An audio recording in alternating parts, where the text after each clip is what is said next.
कक्षा 10 के बच्चों के लिए आज हमारी ये क्लास होगी। चैप्टर आपका है संघवाद। बड़े इत्मीनान से इसको बच्चों पढ़ोगे। पिछली क्लास जो हमारी थी वह सत्ता की साझेदारी थी। आज का आपका कक्षा 10 का जो चैप्टर है वह है संघवाद, जिसको इंग्लिश में कहते हैं फेडरलिज्म। संघवाद क्या होता है? जैसे भारत को कहा जाता है कि भारत एक संघ है, राज्यों का एक संघ है। तो संघ शब्द का मतलब क्या होता है? संघ शब्द का मतलब यही होता है कि शक्तियां जो होती हैं वह दो या दो से अधिक सरकारों में निहित होती। अब संघवाद को और स्पष्ट करने के लिए मैं आपको दो चीजें बताना चाहता हूं। वो ये देखिए, शासन व्यवस्था में के दो अंग होते हैं, दो प्रकार होते हैं। एक व्यवस्था होती है एकात्मक शासन व्यवस्था और एक व्यवस्था होती है संघात्मक शासन व्यवस्था। ठीक है। संघवाद बताने से पहले मैं आपको एकात्मक शासन व्यवस्था को बता दूं। तो एकात्मक शासन व्यवस्था में जो पावर है, जो अकॉर्डिंग टू कॉन्स्टिट्यूशन जो पावर है वह एक व्यक्ति या एक संस्था में सेंट्रलाइज होती है। सारी शक्तियां इसी के पास होती हैं। एकात्मक शासन व्यवस्था में वह अपनी इन शक्तियों को, अपने अधिकारियों को कार्य करने के लिए, कार्य को आसान बनाने के लिए अधिकारियों को प्रदान करता है। जो ये अधिकारी होते हैं इसी संस्था, इसी व्यक्ति के प्रति उत्तरदायी होते। मतलब उनकी जो रिस्पॉन्सिबिलिटी होती है वो अधिकारियों की उस व्यक्ति के लिए होती है। जबकि एकात्मक शासन व्यवस्था की सबसे बड़ी विशेषता होती है कि यहाँ पर संविधान के द्वारा शक्तियाँ जो हैं वह विभिन्न संस्थाओं में विभाजित होती है। केंद्र और राज्य में विभाजित हो सकती है, या और आगे हम क्लियर कर दें तो स्थानीय स्वशासन में विभाजित होती है। तो आपसे ये पूछे कि सर संघात्मक व्यवस्था क्या है या संघवाद क्या है, तो आप ये बताओगे संघवाद वह होता है या संघात्मक शासन व्यवस्था वह व्यवस्था होती है जिसमें शक्तियां दो या दो से अधिक सरकारों में विभाजित होती है। परिभाषा याद हो जाएगी। प्रश्न में आ जाए कि संघात्मक शासन व्यवस्था किसे कहते हैं और इसकी विशेषताओं को बताइए। तो आप बता दोगे कि संघात्मक शासन व्यवस्था वह शासन व्यवस्था होती है जिसमें शक्तियां दो या दो से अधिक संस्थाओं में विभाजित होती हैं, उसी को संघात्मक शासन व्यवस्था कहा जाता है। शक्तियां दो या दो से अधिक संस्थाओं में विभाजित होती हैं तो उसी को संघात्मक शासन व्यवस्था कहते हैं। अब इसकी विशेषता आपके बुक में भी दिया है, मैं एक एक हेडिंग को समझाते चलता हूं। संघात्मक शासन व्यवस्था की विशेषता क्या होती है? तो पहली विशेषता दोस्तों यही है कि दो या दो से अधिक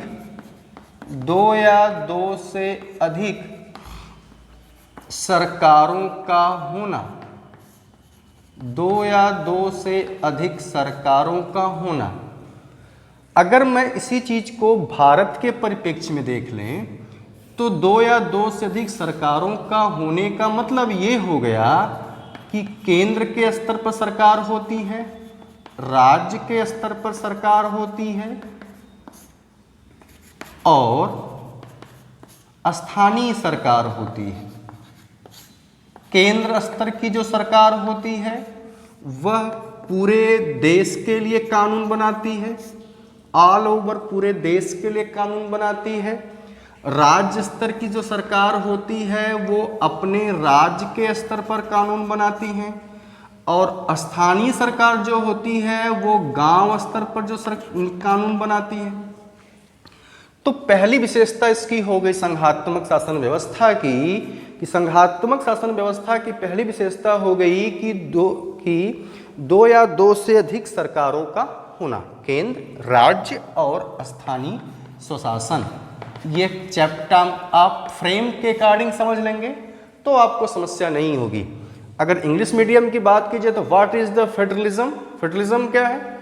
federalism is a system in which government power is divided into various government. संघात्मक शासन व्यवस्था वह होती है जिसमें दो या दो से अधिक स्तर पर सरकारें पाई जाती हैं। इसकी विशेषता पहली हो गई। दूसरी विशेषता की बात करें, हम सेकंड की बात करें, दूसरा है कि अलग अलग सरकारें अपने स्तर पर कानून बनाने के लिए स्वतंत्र। इसको देख लीजिए, यही मैंने बताया कि केंद्र सरकार के स्तर पूरे देश के लिए कानून बनाएगी। राज्य स्तर की सरकार, जैसे अगर हम यूपी की बात करें तो यूपी के स्तर पर ये कानून बनाएगी। स्थानीय करके तो किसी उत्तर प्रदेश के किसी जिले के किसी गांव में कानून बनाने का अधिकार किसके पास होगा? लोकल गवर्नमेंट को होगा। अब ये पूरे भारत के में किसी के लिए टैक्स लगा सकती है, ये उस राज्य स्तर पर टैक्स लगा सकता है, ये उस गांव स्तर पर टैक्स लगा सकता है। ठीक है, तो दूसरी हेडिंग हो गई अलग अलग स्तर पर कानून बनाने के लिए स्वतंत्र हैं। तीसरी विशेषता आपकी है कि मौलिक अधिकार का स्पष्ट वर्णन एवं रक्षण। जो संविधान के द्वारा नागरिकों को अधिकार दिए जाते हैं वो स्पष्ट होने चाहिए, बल्कि यहाँ अधिकार न मौलिक न लिखकर कितना लिख लें, अधिकारों का स्पष्ट वर्णन एवं रक्षण। मतलब केंद्र सरकार को जो अधिकार दिया गया है वो अपने अधिकार की सीमाओं में अंदर कार्य करेगी। राज्य स्तर की सरकार जो है राज्य स्तर पर कार्य करेगी, स्थानीय गवर्नमेंट अपने स्तर पर कार्य करेगी। अब ये अधिकारों का स्पष्ट विभाजन का मतलब, इसके लिए आपके संविधान की एक अनुसूची है जिसका नाम है 7वीं अनुसूची। हालांकि अगला टॉपिक आपका यही है 7वीं अनुसूची। इसमें 3 सूचियां हैं, एक है संघ सूची, दूसरी है राज्य सूची और तीसरी है समवर्ती सूची। संघ सूची पर कानून बनाने का अधिकार संघ को है, यूनियन को है, केंद्र को है। राज्य सूची पर कानून बनाने का अधिकार राज्य विधानमंडलों को है, और समवर्ती सूची पर कानून बनाने का अधिकार केंद्र और राज्य दोनों को है, यूनियन और स्टेट गवर्नमेंट दोनों को है। संघ सूची को इंग्लिश में कहते हैं यूनियन लिस्ट, राज्य सूची को कहते हैं स्टेट लिस्ट, और समवर्ती सूची को कहते हैं कॉन्करेंट लिस्ट। ठीक है। नंबर 4, चौथे स्तर पर बात करते हैं। इसमें देख लें, ये विवाद की दशा में, विवाद किस स्तर पर, अगर शक्तियों का विभाजन केंद्र और राज्य के मध्य है तो केंद्र और राज्य के मध्य विवाद हो सकता है शक्ति अधिकार को लेकर के। तो विवाद अगर केंद्र और राज्य के मध्य है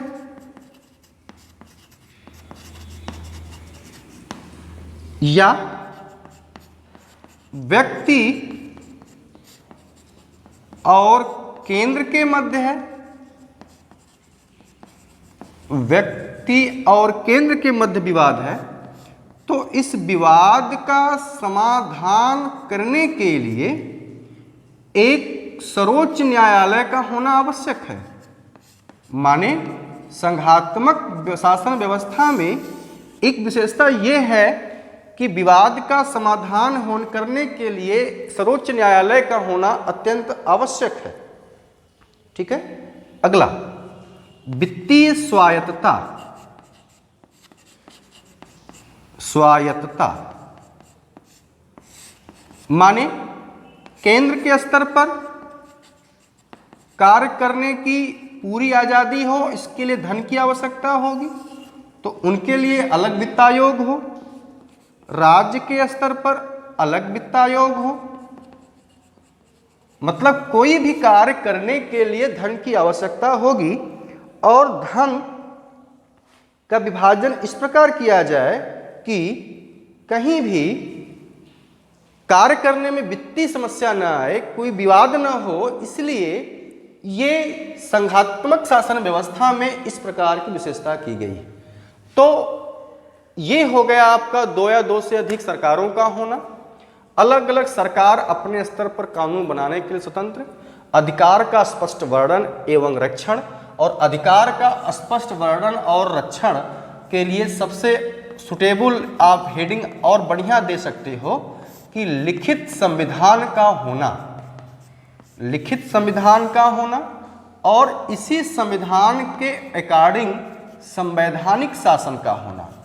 मतलब इस लिखित संविधान, किसी भी देश के लिखित संविधान का होना और संवैधानिक रूप से शासन होना, इन दोनों में बड़ा अंतर होता है। जैसे कक्षा 9 में आपने पढ़ा होगा कि एडोल्फ हिटलर जो एक तानाशाह शासक था, उसके देश जर्मनी में भी संविधान था, लेकिन कॉन्स्टिट्यूशनल गवर्नमेंट नहीं थी।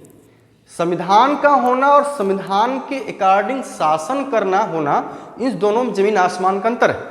संविधान तो एडोल्फ हिटलर के काल में भी था, संविधान तो इटली के मुसोलिनी में भी था, लेकिन कॉन्स्टिट्यूशनल गवर्नमेंट नहीं थी। इसीलिए अधिकारों का स्पष्ट वर्णन और रक्षण लिखित संविधान में होगा और अकॉर्डिंग टू संविधान के ही वहां का शासन चला जाना चाहिए। ठीक है। तो ये आपका टॉपिक हो गया। संघात्मक व्यवस्था क्या होती है, संघात्मक शासन व्यवस्था का विशेषता क्या होगी, तो मैंने ये आपको बता दिया। अब प्रश्न में आ जाए कि कौन सा पहला देश जो संघात्मक था। तो पहला जो देश जो दोस्तों था संघात्मक था, पहला देश जो संघात्मक था वह था संयुक्त राज्य अमेरिका, यूएसए। ठीक है, यूनाइटेड स्टेट ऑफ अमेरिका। उसके बाद दूसरा देश है स्विट्जरलैंड, कनाडा, ऑस्ट्रेलिया,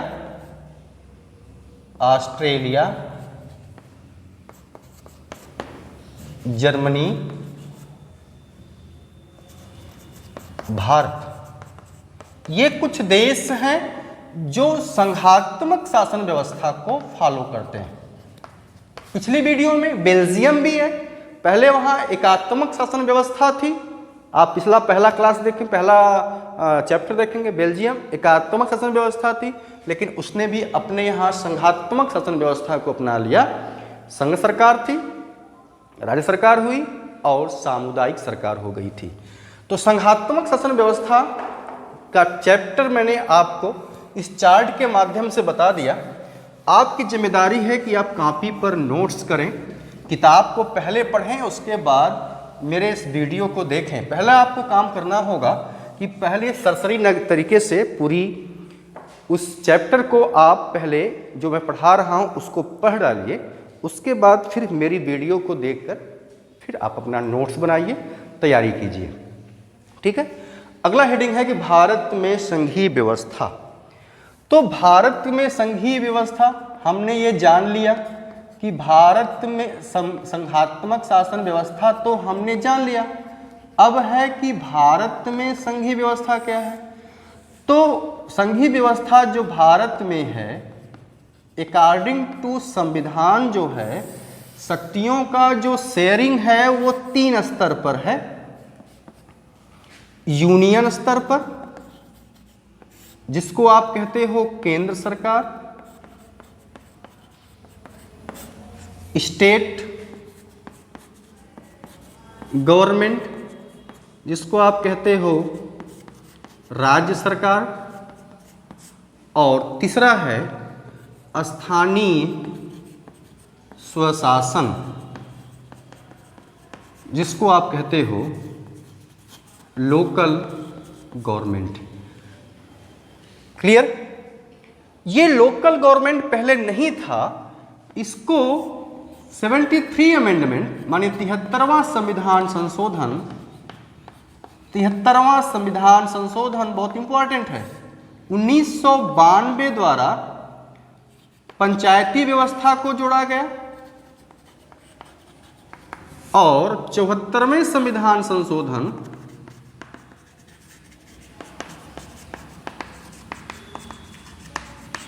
1992 के द्वारा नगर पालिका का वर्णन किया गया। तो इसका मतलब भारत में जो शक्तियों का शेयरिंग है वो 3 स्तर पर है, केंद्र के स्तर पर, राज्य के स्तर पर और समवर्ती सूची पर। ठीक है, अब सबको अपने अपने अधिकार क्षेत्र अलग अलग दिए गए हैं, सभी लोग अपने अपने अधिकार क्षेत्र को में ही कार्य करेंगे। तो इस अधिकार क्षेत्र को डिफाइन करने के लिए 3 सूचियां हैं। संघ सूची, अभी मैंने पिछले ही बताया, इसको कहते हैं यूनियन लिस्ट। यूनियन लिस्ट में कुछ किताब में आप देखिए उसमें दिया है, जैसे प्रतिरक्षा, विदेशी मामले, प्रतिरक्षा, विदेशी मामले, कामा, संचार, आप कॉपी पर नोट कर लेंगे। ऐसे जो मामले हैं वह संघ सूची में आते हैं और संघ सूची पर कानून बनाने का अधिकार किसको है? केंद्र को। हम राज्य सूची की बात करें, जिसको कहा जाता है इंग्लिश में स्टेट लिस्ट। राज्य सूची पर कानून बनाने का अधिकार राज्य सरकार को होगा, मेरे एरो को समझे, राज्य विधानमंडलों को होगा, जिसमें क्या क्या आएगा? जैसे आ जाएगा पुलिस, नहर, व्यापार, ये सब मामले आप एग्जाम किताब से नोट करके लिख लीजिएगा, राज्य सूची में कौन कौन से मामले हैं, संघ में कौन कौन से हैं। अगला है समवर्ती सूची, इस पर कानून बनाने का अधिकार संघ को भी है और राज्य को भी है। संघ और राज्य दोनों को है, परंतु संघ का कानून, अगर संघ ने समवर्ती सूची पर कानून बना दिया है तो संघ का कानून अधिक प्रभावी माना जाता है। ये ध्यान देने की बात है। तो आपके बुक में संघ सूची, राज्य सूची और समवर्ती सूची, समवर्ती सूची में क्या क्या है? शिक्षा, एग्जाम में पूछा गया शिक्षा किस सूची में? समवर्ती सूची में। ठीक है, ऐसे ही तो वन, मजदूर, ये सब किस सूची में है? तो समवर्ती सूची में। तो समवर्ती सूची पर कानून बनाने का अधिकार संघ और राज्य दोनों को है। कुछ ऐसे मामले हैं जो संविधान लिखने के बाद जोड़े गए। जब संविधान लिखा गया तो कंप्यूटर का आविष्कार नहीं हुआ था, सॉफ्टवेयर का आविष्कार नहीं हुआ था, तो कंप्यूटर सॉफ्टवेयर से संबंधित मामले कहाँ रखे जाएं? जो नई चीजें आई, मतलब संविधान बनने के बाद जो नई चीजें आई, जैसे कंप्यूटर, ये नई चीजों को एक अलग विषय बना दिया गया, जिसको कहा गया अवशिष्ट सूची या अवशिष्ट विषय। और इस पर कानून बनाने का अधिकार किसको है? केंद्र सरकार को है। ठीक है, तो मैंने आज संघात्मक शासन व्यवस्था भी पढ़ा दिया और भारत में संघीय व्यवस्था क्या ये बता दिया। अगली क्लास हमारी है संघीय व्यवस्था कैसे चलती है। ये अगली हमारी क्लास होगी, संघीय व्यवस्था कैसे चलती है। इस पर हम पढ़ेंगे, इसको आप घर पर पढ़ कर आइएगा। बाकी ग्रुप में आप लोग पढ़ना स्टार्ट कर दीजिए, और ताकि आप ग्रुप में कमेंट्स लिखें। कमेंट्स आपके सही, उचित और अच्छे होने चाहिए, क्योंकि ये ग्रुप बहुत बड़ा है, तो ताकि हमको ये जानकारी मिले कि आप पढ़ रहे हैं और आपके माध्यम से हमको फीडबैक मिले।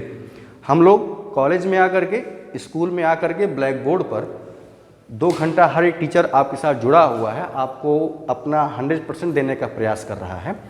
तो शिक्षक की कर्तव्य को देखते हुए आपका भी बच्चों कर्तव्य है कि आप जो है बढ़िया से पढ़ाई कीजिए और ग्रुप में आकर के अपने कमेंट्स दें, ताकि टीचर जो है और अपने जोश के साथ और मजबूती से जो इस वैश्विक महामारी में जो क्लासेस आपके नहीं चल रहे हैं उसकी समस्या आप आड़े न आने पाए और आप पढ़ सकें।